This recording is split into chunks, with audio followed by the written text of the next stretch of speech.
नमस्कार, आप सभी का स्वागत है जम्मू लिंक्स न्यूज में और मैं हूं विशाल शर्मा।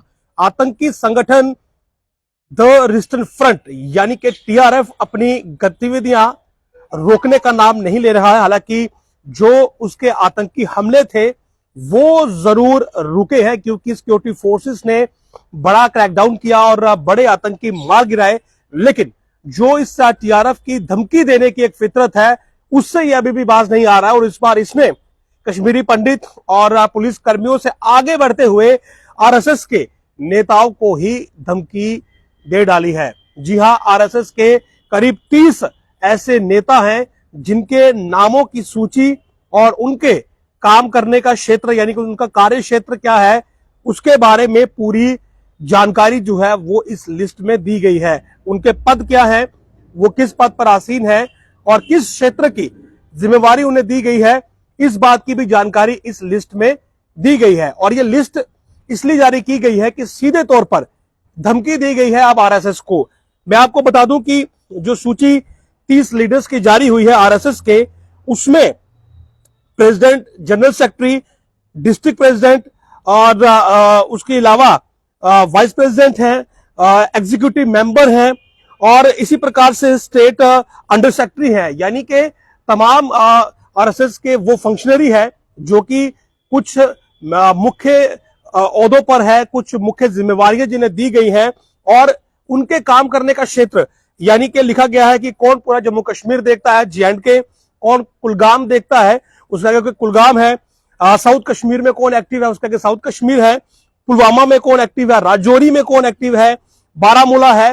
तो कुल मिलाकर आरएसएस की जो फंक्शनरी है, जो लीडरशिप है, उसे यहां पर टीआरएफ ने धमकी देने का काम किया है और डर का माहौल बनाने की कोशिश की है कि जितने भी आरएसएस के लीडर्स हैं उसकी जानकारी उसके पास है और वो लिस्ट भी उसने रिलीज की है। लिस्ट हमारे पास मौजूद है लेकिन हम आपको वो लिस्ट नहीं दिखाएंगे।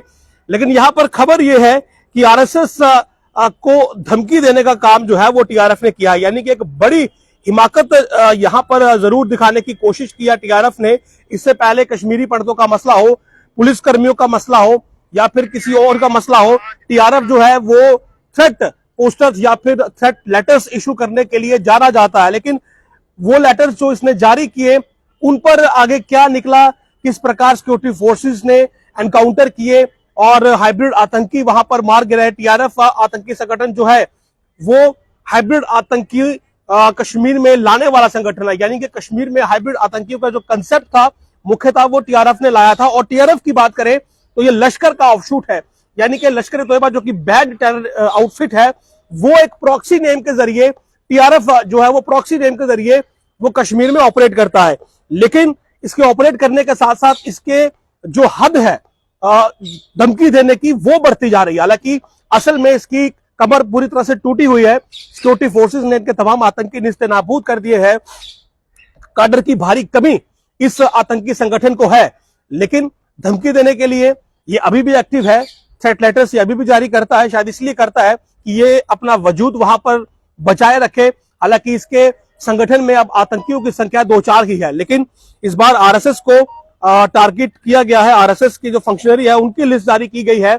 अब देखना यह होगा कि इस थ्रेट लिस्ट के जारी होने के बाद आगे सिक्योरिटी फोर्सेस और एजेंसीज क्या अपनी रणनीति बनाती है ताकि जिनका नाम सूची में है वो महफूज रहे और ये टीआरएफ जो कि बार बार इस प्रकार के धमकी पर एक खत जारी करता है उसे किस प्रकार से जो है वो समाप्त किया जाए। क्योंकि इस प्रकार के धमकी पर एक खत से माहौल जो है वो कहीं ना कहीं जरूर पैनिकी होता है। लोग ये सोचते हैं कि शायद अभी भी आतंकी संगठन एक्टिव है और इस सब माहौल को सही करने के लिए यानी कि जो एक मंशा है आतंकी संगठन की कि जम्मू कश्मीर में हमेशा डर का माहौल बना रहे, उस माहौल को शांतिपूर्ण कैसे बनाया जाए इसके बारे में अब एजेंसीज को रणनीति बनानी होगी। क्योंकि टीआरएफ की जो हद है वो लगातार बढ़ती जा रही है, धमकी देने का काम वो अभी भी कर रहा है और ऐसे में जम्मू कश्मीर के हालातों में डर का माहौल जो है वो कहीं ना कहीं जरूर इस लिस्ट के बाद बन सकता है।